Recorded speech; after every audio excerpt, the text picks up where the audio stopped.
The morning of March 15 started like any other Tuesday in Washington, D.C., but by 10:47 a.m., everything changed forever. White House Press Secretary Karoline Leavitt thought she had found the perfect target to boost her profile and show Trump's base she could take down the progressive left. Her target? Congresswoman Jasmine Crockett from Texas, known for her fiery speeches and uncompromising stance on social justice. What Leavitt didn't expect was that her carefully planned attack would backfire so spectacularly that within hours, she'd become the laughingstock of Twitter, and Jasmine Crockett would emerge as a hero of the day with a single tweet that changed everything. It all started with a leaked audio recording from a private fundraiser, where Crockett had made some sharp comments about Trump's policies. Leavitt saw her opening and decided to launch what she thought would be a career-defining takedown. She'd been riding high since her viral destruction of Robert De Niro, and confidence had turned into overconfidence. This time, she picked the wrong target. The 27-year-old press secretary sat in her West Wing office that morning, scrolling through potential targets for her next viral moment. She'd built her reputation on fearless confrontations, and conservative media was hungry for her next takedown. When her staff brought her the Crockett audio, she smiled. This would be easy, she thought. A young progressive making extreme statements. It was perfect ammunition. But what happened next left political Twitter absolutely stunned and showed the world why you should never underestimate Jasmine Crockett. The 43-year-old former civil rights attorney was about to give Leavitt a lesson in preparation, precision, and the power of bringing receipts to a political fight. Before we dive into this incredible story, make sure to hit that like button and subscribe so you never miss these explosive political moments that are reshaping American politics. Trust me, you won't want to miss what happens next. The stage was set for one of the most brutal political battles of 2025, and neither woman knew that by the end of the day, only one would be left standing. What started as a routine attack would become a masterclass in political warfare. To understand the explosive nature of what was about to unfold, you need to know who these two women are and why their clash was inevitable. Karoline Leavitt had been riding high since becoming the youngest White House press secretary in American history at just 27 years old. After her viral takedown of Robert De Niro on Fox News, she becomes something of a MAGA celebrity. Conservative media loved her sharp tongue and fearless attitude. She had over 800,000 Twitter followers, a regular spot on Fox News shows, and Trump's personal backing. The success had been intoxicating. Every morning brought new interview requests, speaking invitations, and praise from conservative influencers. She started appearing on magazine covers with headlines like "The Gen Z Voice of Trump's America" and "The Press Secretary Who Fights Back." Republican fundraising groups were already talking about her future political potential, perhaps a Senate run, maybe even something bigger. Leavitt came from a middle-class New Hampshire family and had worked her way up through Republican politics since college. She was smart, ambitious, and had a talent for turning any criticism into a victory. Her Catholic faith and unwavering loyalty to Trump made her a favorite among conservative voters. She'd proven she could handle Hollywood elites, veteran reporters, and even seasoned politicians who tried to challenge her. But there was one thing about Leavitt that would prove to be her weakness in this battle. She sometimes let her confidence cross into arrogance. After months of victories, she'd started to believe her own hype. She thought she was untouchable. Jasmine Crockett, on the other hand, was a completely different force of nature. The 43-year-old congresswoman from Texas had built her reputation as one of the fiercest fighters in the Democratic Party. A former civil rights attorney, she'd won her seat by defeating a longtime incumbent in a primary that shocked the political establishment. Crockett wasn't just another progressive politician throwing around talking points. She'd actually lived the struggles she talked about. Growing up in St. Louis, she'd seen firsthand how policies affected real families. She'd worked as a public defender, representing people who couldn't afford fancy lawyers. She'd fought housing discrimination cases and taken on corrupt police departments. In Congress, Crockett had quickly made a name for herself with her brilliant legal mind and devastating questioning during committee hearings. She'd reduced Trump officials to stuttering messes, exposed corporate corruption, and wasn't afraid to call out hypocrisy wherever she found it. Her Twitter account had over 1.2 million followers who loved her for speaking truth to power. What made Crockett particularly dangerous was her ability to stay calm under pressure while delivering knockout blows. She'd learned as a lawyer that the best way to win was to let your opponent think they were winning, then destroy them with facts they couldn't deny. The stakes of this confrontation couldn't have been higher. For Leavitt, this was about proving she'd take down a rising Democratic star and cement a position as Trump's attack dog. Success would mean more TV appearances, a higher profile, and possibly a political future beyond the White House. For Crockett, this was about defending her record and the progressive movement against what she saw as bad faith attacks from the Trump administration. But more than that, it was about showing that a black woman from Texas wouldn't be bullied by anyone, no matter how powerful they thought they were. The political world was watching because this clash represented something bigger than just two politicians fighting. It was about the future of American politics. Would Trump's brand of aggressive messaging continue to dominate, or would smart, prepared Democrats like Crockett show a different way forward? Neither woman knew it yet. But they were about to engage in a battle that would be studied in political communication classes for years to come. The trouble started at 8:30 a.m. when a conservative blogger published audio from a private Democratic fundraiser held 3 weeks earlier in Austin, Texas. In the recording, you could hear Jasmine Crockett speaking to a room full of donors about Trump's immigration policies. These policies aren't just cruel. They're designed to create fear. Crockett's voice was clear on the recording. When you separate families and put children in cages, you're not securing the border. You're traumatizing an entire generation. And anyone who defends this is complicit in that trauma. The audio had been secretly recorded by someone at the event and had been sitting on conservative websites for weeks without much attention. But that Tuesday morning, something changed. Karoline Leavitt was scrolling through her daily briefing materials when her deputy chief of staff brought it to her attention. "This could be our opening," he told her, pointing to Crockett's comments. "She's basically calling anyone who supports border security complicit in child abuse. We can spin this as her attacking American families who want safe communities." Leavitt's eyes lit up. She'd been looking for a way to go after Crockett for months. The Congresswoman had been getting too much positive press lately, especially after a viral committee hearing where she grilled a Trump cabinet nominee about conflict of interest. Conservative media had been calling for someone to take Crockett down a peg, and Leavitt saw her chance. "Perfect," Leavitt said, already crafting the attack in her mind. "We'll make this about her extreme rhetoric and how out of touch she is with real Americans." At 10:15 a.m., Leavitt started her assault. She began with a thread of tweets that would quickly spiral out of control. Tweet 1, breaking. Audio surfaces of a Jasmine Crockett calling millions of Americans complicit in child abuse simply for wanting secure borders. This is the radical left's true face, attacking hardworking families who believe in law and order. Thread. Tweet 2. Congresswoman Crockett thinks anyone who disagrees with her open border agenda is a child abuser. This is the same person who wants to defund police and empty our prisons. Texas families deserve better than this extremist representation. Tweet 3.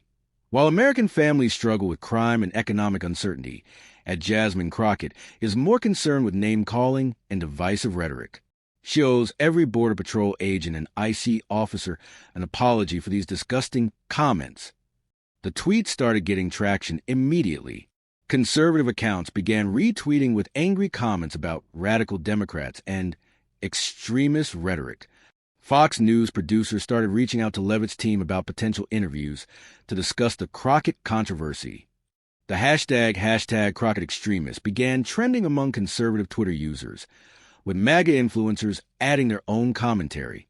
Steve Bannon's War Room podcast mentioned it during their morning show. Charlie Kirk tweeted his support for Leavitt's brave stand against radical rhetoric. Even Donald Trump Jr. retweeted one of Leavitt's posts with fire emojis, sending it to his millions of followers. The conservative media ecosystem was doing exactly what Leavitt had hoped, amplify her message and turning it into a movement. But Leavitt wasn't done. At 10:47 a.m., she posted what she thought would be the killing blow. Maybe Jasmine Crockett should spend less time attacking American families and more time explaining why her district has some of the highest crime rates in Texas. Actions have consequences, and her radical rhetoric is putting communities at risk. Time for accountability. This tweet was different. It wasn't just political disagreement. It was personal. Leavitt was directly attacking Crockett's effectiveness as a representative and making claims about her district that could be fact-checked. She was also implying that Crockett's words were somehow responsible for crime in her area. The political Twitter world immediately sensed blood in the water. Conservative accounts started piling on with quote tweets and replies. Liberal accounts began defending Crockett, but they seemed to be playing defense rather than offense. At 11:15 a.m., things escalated further when Fox News host Brian Kilmeade mentioned the controversy on his show. We're seeing reports that Congresswoman Jasmine Crockett has been caught on audio making some pretty extreme statements about border security. Our own Karoline Leavitt has been highlighting this story on Twitter. We'll be following this throughout the day. The mention on Fox News sent the story into overdrive. More conservative outlets picked it up. Breitbart published a story titled, "Texas Democrat Calls Border Security Supporters Complicit in Child Abuse." The Daily Wire ran with Jasmine Crockett's latest attack on American families exposed. By noon, Leavitt was feeling triumphant. Her phone was buzzing with interview requests. Her Twitter mentions were full of conservatives praising her for exposing Crockett. Several prominent Republican accounts had shared her tweets. She'd even gotten a text from someone in Trump's inner circle saying, "Great work. Keep it up." But there was one problem with Leavitt's victory lap. She'd made a crucial error in her research, and Jasmine Crockett was about to make her pay for it in the most public way possible. While Leavitt was basking in the praise from conservative media, accepting congratulations from Fox News producers, and fielding calls from Trump allies, Crockett was in her congressional office doing something that would prove to be Leavitt's downfall, actual homework. Crockett had been in politics long enough to know that the first rule of any fight is to let your opponent finish throwing their punches before you counterpunch. She wanted to see how far Leavitt would go, how many false claims she would make, before she responded.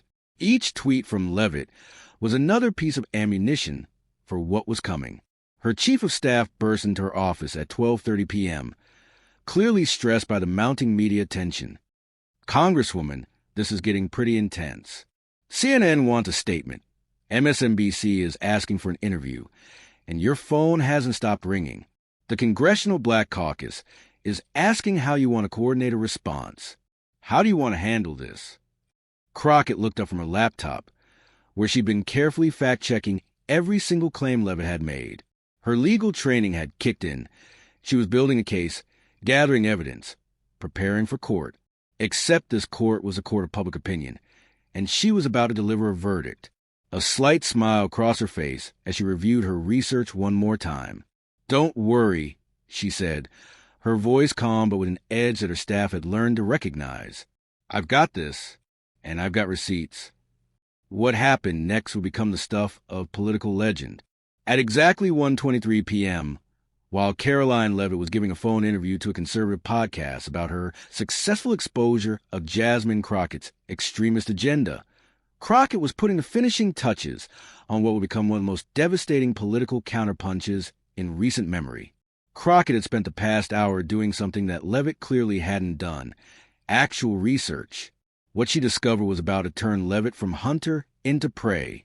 The first thing Crockett noticed was that Leavitt's claim about her district having some of the highest crime rates in Texas was not just wrong, it was spectacularly wrong.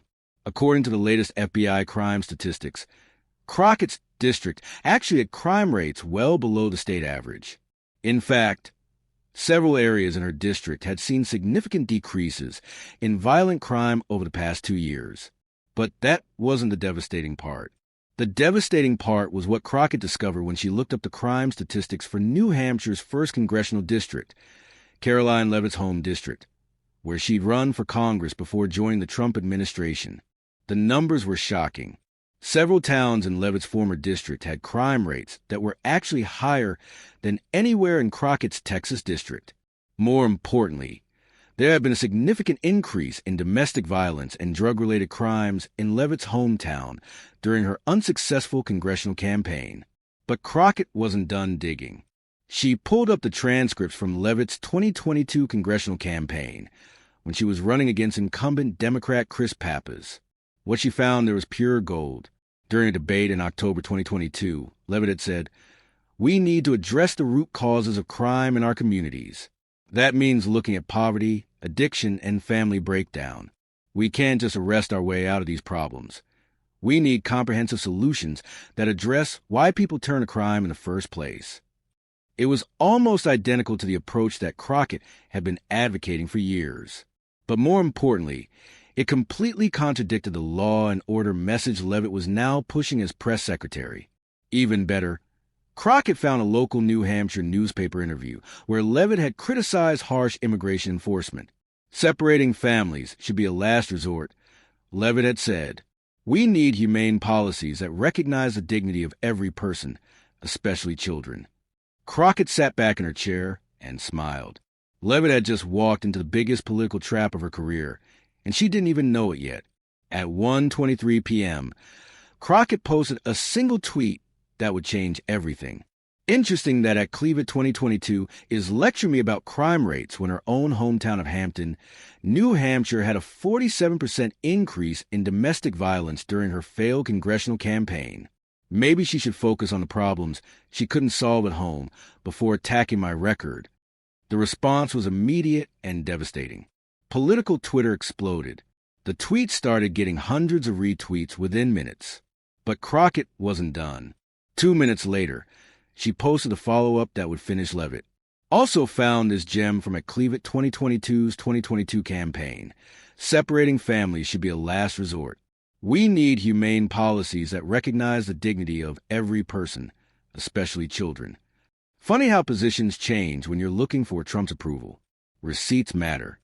The second tweet included a screenshot of the newspaper interview, highlighting Leavitt's exact quote about humane immigration policies.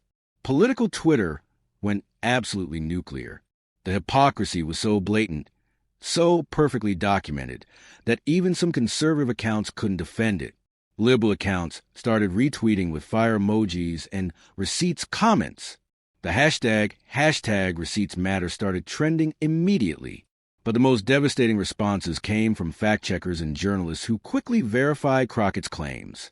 Washington Post fact-checker Glenn Kessler tweeted, "Checking the numbers on this. Crockett appears to be correct.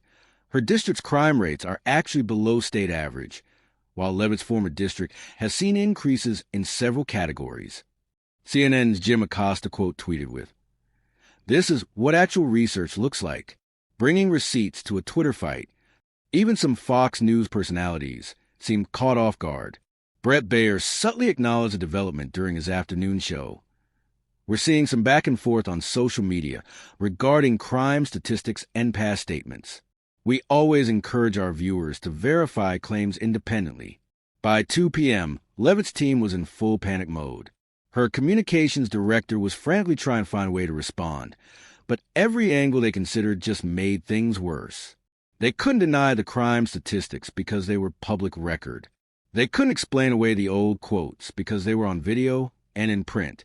They couldn't attack Crockett's research because it was all sourced from official government data. At 2:15 p.m., Leavitt posted a response that only made things worse. "My record speaks for itself. I've been fighting for American families my entire career, and I won't be distracted by partisan attacks and cherry-picked statistics. The American people see through these desperate attempts to change the subject." The response was immediately mocked across social media. Cherry-picked statistics when Crockett had used official FBI data. Partisan attacks when she quoted Leavitt's own words. The tweet got a community note within an hour, with fact-checkers pointing out that the crime statistics were comprehensive, not cherry-picked. But Crockett wasn't finished. At 2:45 p.m., she delivered what would become known as the knockout tweet. "When you come for someone, make sure you do your homework first. I'm a civil rights attorney who spent years studying crime data and policy. Next time, maybe fact-check your claims before launching an attack. Texas taught me that if you're going to fight, you better come prepared." The tweet was perfect. It was confident without being arrogant, factual without being boring, and it reminded everyone of Crockett's actual qualifications while highlighting Leavitt's sloppiness.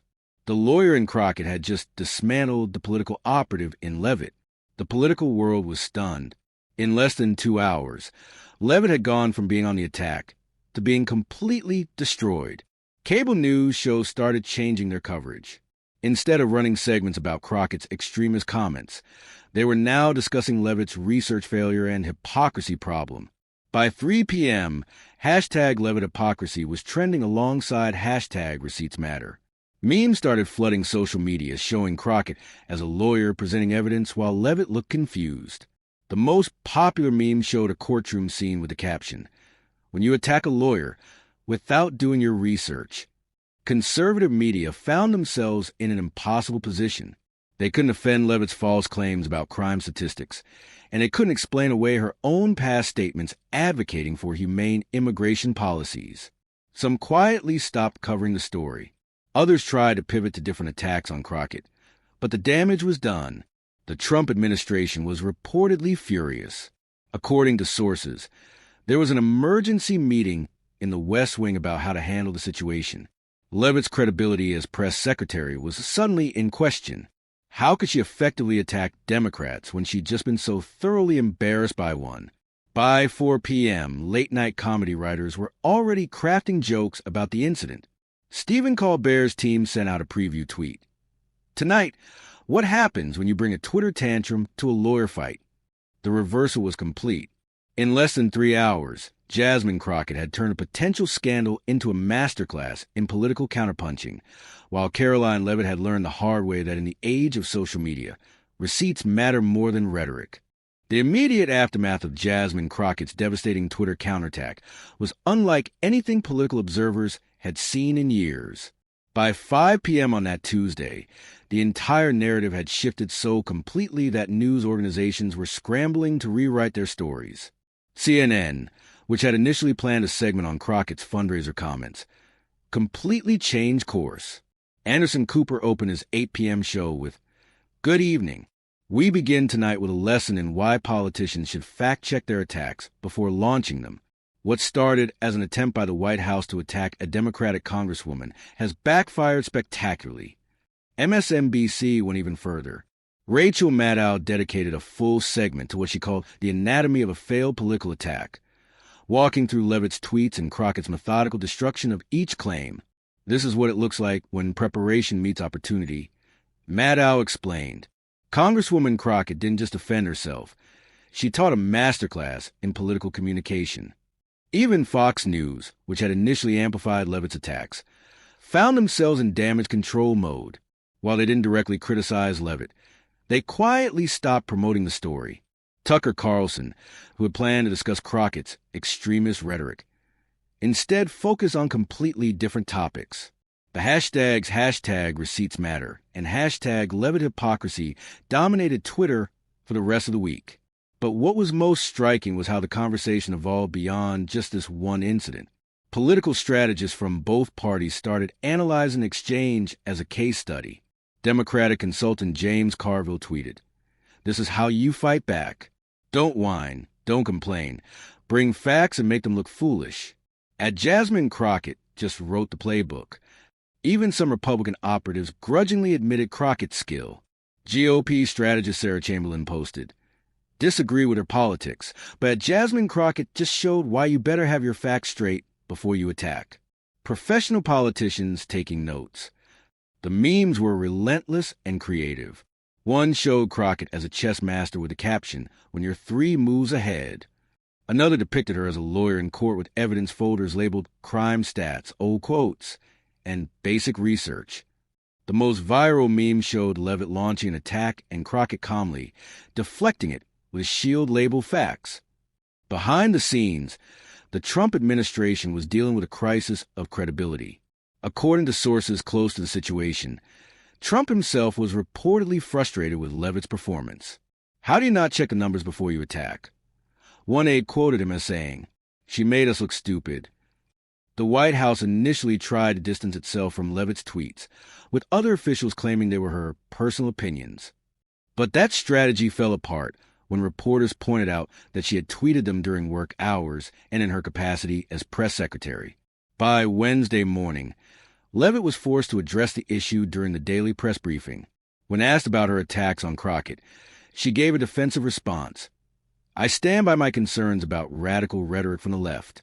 My focus is on representing the American people and the president's agenda." But reporters weren't letting it go. ABC's Jonathan Karl followed up. "But Congresswoman Crockett provided specific data showing your claims about crime in her district were false. Do you acknowledge the error?" Leavitt's response was telling.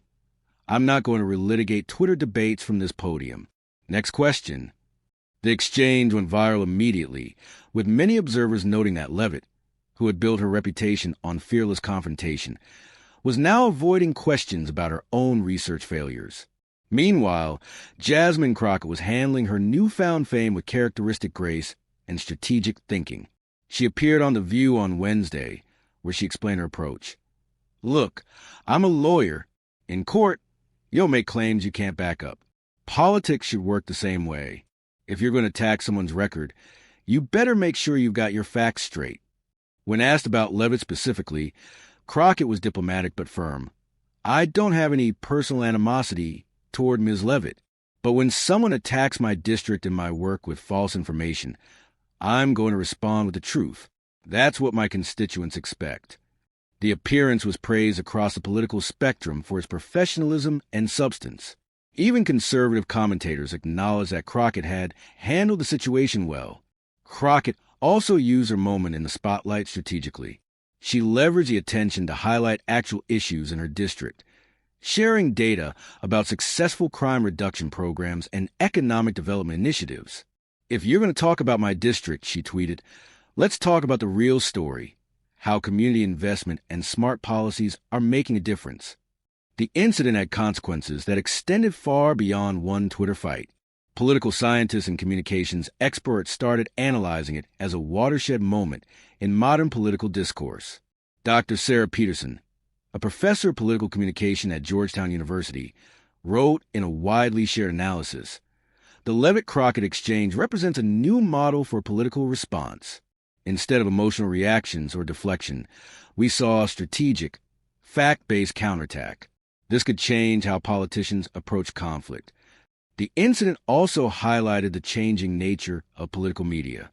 Traditional outlets were forced to acknowledge that much of the story had played out on social media, with established journalists often following rather than leading the narrative. Several newsrooms announced they were updating their social media monitoring to better track these rapid-fire political exchanges. Within conservative circles, the incident sparked a debate about tactics and preparation. Some argued that Leavitt's approach was too aggressive and poorly researched. Others maintained that the attack was right, but the execution was flawed. Conservative commentator Ben Shapiro addressed it on his podcast.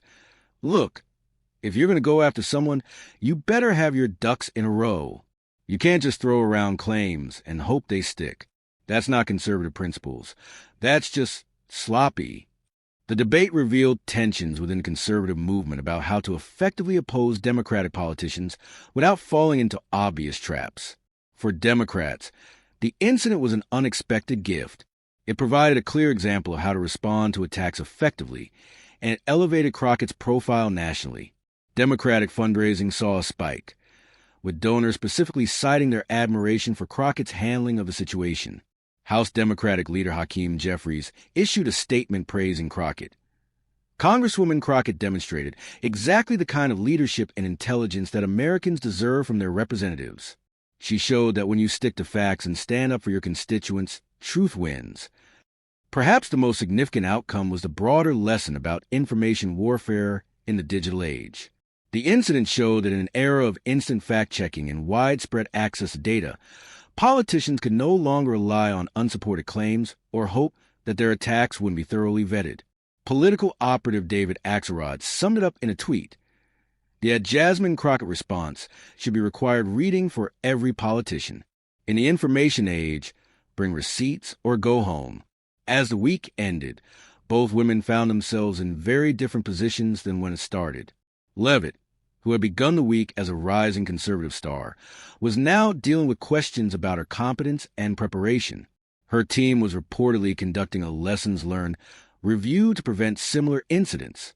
Crockett, meanwhile, had evolved from a respected but relatively unknown congresswoman into a national Democratic figure. Speaking requests poured in from across the country. Progressive organizations started reaching out about potential collaborations. There was even speculation about future leadership roles within the Democratic Party. The incident also changed how other politicians approached social media conflicts. Several congressional staffers reported that their bosses had instructed them to Crockett-proof any potential attacks, meaning thoroughly fact-check everything before posting. Perhaps the most ironic outcome was that Leavitt's attack had achieved the opposite of its intended effect. Instead of diminishing Crockett's influence, it had amplified her voice and elevated her profile. Instead of showing Trump administration strength, it had highlighted their tendency towards sloppy research and unsupported claims. As one Democratic strategist put it, Karoline Leavitt just gave Jasmine Crockett the best promotion she could have asked for. Sometimes the best thing your enemies can do is attack you poorly. The incident transcended politics and became a cultural phenomenon that highlighted broader changes in American society. Late-night comedians had a field day with the story, but their jokes revealed deeper truths about information literacy and political discourse. Trevor Noah devoted an entire segment to what he called the homework wars, explaining how the incident showed the generational divide in research skills. You've got a 27-year-old who grew up with Google thinking she could wing it, versus a 43-year-old lawyer who actually knows how to investigate. It's like bringing a Twitter rant to a Supreme Court argument. The incident sparked conversations in schools across America about fact-checking and research methods. Teachers began using it as a case study in media literacy classes, showing students how to verify claims and cross-reference sources. Several universities added the Leavitt-Crockett exchange to their communication and political science curricula. Social media experts noted that the incident represented a maturation of political discourse on platforms like Twitter. Instead of a usual cycle of outrage and counter-outrage, they saw evidence-based argumentation winning out over emotional appeals. This might be a turning point, noted Dr. Jennifer Kim, a digital communications professor at Stanford. We're seeing that audiences are becoming more sophisticated and responsive to factual argumentation. The incident proved that in modern politics, viral moments could make or break careers in a matter of hours. But it also showed that substance still mattered, that well-researched, fact-based responses could cut through the noise and change narratives. The Karoline Leavitt versus Jasmine Crockett Twitter battle will likely be remembered as a turning point in political communication. It demonstrated that in an age of information abundance, politicians who fail to do their homework do so at their own peril. For Crockett, it was a masterclass in crisis communication that turned a potential problem into a career-defining moment. For Leavitt, it was an expensive lesson in the importance of preparation and the dangers of assumption. Most importantly, it showed American voters that some politicians still believe in doing their homework, checking their facts, and responding to attacks with substance rather than just rhetoric.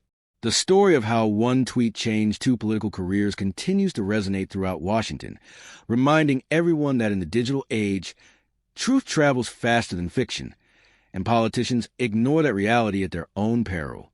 If you enjoyed this deep dive into one of the most spectacular political takedowns in recent memory, make sure to like this video and subscribe to our channel. We break down the biggest political moments and show you what really happened behind the scenes. Hit that notification bell so you never miss when politicians learn the hard way that facts matter more than fiction. What other political battles would you like us to analyze? Let us know in the comments below.